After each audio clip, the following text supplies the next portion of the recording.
Printing a booklet is easy. You're going to start by opening your print driver. We are using the Fiery controller. All V700 through V900 series require the Fiery controller. We're going to go into our properties where we can start looking at what we need to do. You're going to do actual size for your image so that if you use the optional trimmer function that it does work, and we're not going to do any scaling such as fit or shrink oversized pages.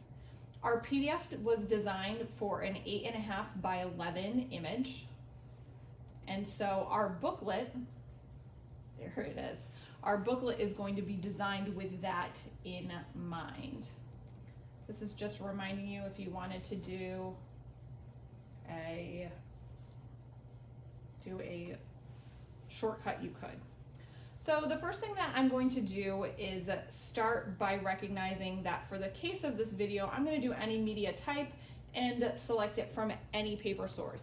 If you have a specific media type that you would like to use, maybe you have different types loaded, you would want to adjust that here. The next part of the menu, we don't have to do the job in information, is the media. I am creating a book with two 8.5 by 11 pages next to each other, so I need 11 by 17 paper size. You have to tell the driver what is the size of the document. It's a letter size document that I want to output on an 11 by 17. I am not using slip sheets and I'm not using mixed media. That is if I wanted to use cover stock and then have the rest of it do a different page, I could use that. If I wanted to do mixed media, see, I could do covers and different page ranges and different substrates. We're just gonna do straight paper today and not worry about cover stock. This layout is where you actually start to build the booklet. The Fiery controller is brilliant and does a lot of the work for you by simply going from normal to booklet. So I have it on booklet. That's going to do saddle stitching, which means that right directly in the middle where you would put a saddle on a horse is where your staples would be. You're going to go right over the middle. We're again using 11 by 17 paper. That first menu is bringing this back. And now I don't have to adjust the color. I don't have to adjust the image. I do want to go into finishing. Anything that is happening after the print is your finishing. So for me, I'm going to go down and I'm going to start by looking at the fold. And we have a saddle fold, which means it's going to fold in the middle.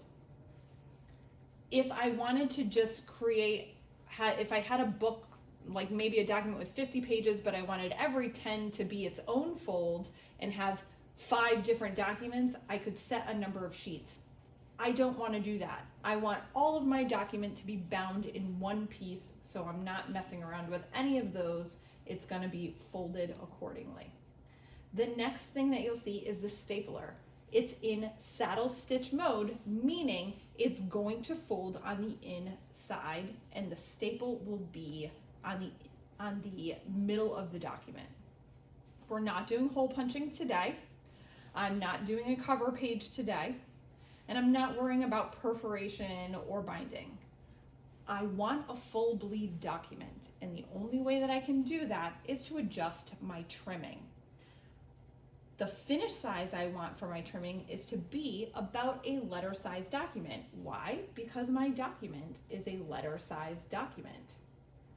I'm taking 3.5 millimeters off both the top and bottom, and I'm taking off 45 millimeters from my leading edge because this is how my document was designed.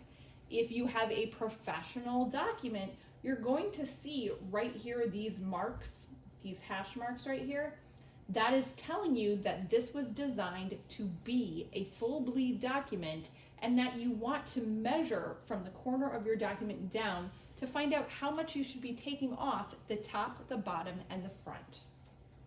This should be enough to get me going. So I'm going to press OK, and we should have our printer not yell at us. If you hear beeping, that means one of your settings is off. So let's listen in. If you want, I can take it through the sounds of this one.